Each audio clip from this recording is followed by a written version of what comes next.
Hello, welcome to Kavya's channel. ఈరోజు bagara rice ఎలా చేయాలో చూసేద్దాం.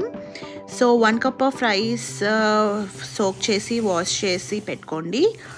అట్లీస్ట్ 1 అవర్ సోక్ చేయాలండి వాటర్లో. 1 ఇంచ్ వరకు మిక్సీ జార్లో 3 లవంగాలు, 5-6 యాలకులు, పచ్చిమిర్చి, పత్తర్కా ఫూల్ వేసి మిక్సీ చేసుకోండి.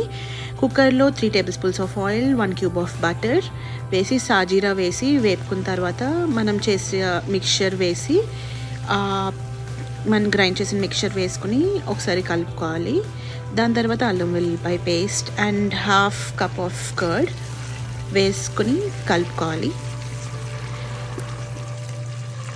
దాని తర్వాత మనం 1.5 కప్ ఆఫ్ వాటర్ బాయిల్ చేసి దాంట్లో వేసేసుకున్న తర్వాత రైస్ కూడా దాంట్లోనే యాడ్ చేసి దాని తర్వాత కొంచెం కొత్తిమీర, రోజ్ వాటర్ అండ్ తో గార్నిష్ చేసుకుని ఒకసారి కలిపేసి 1 విజిల్ వరకు రానివ్వాలి హై ఫ్లేమ్లో. సో అంతే అండి, బగారా రైస్ రెడీ అయిపోతుంది. Thank you. Subscribe to my channel.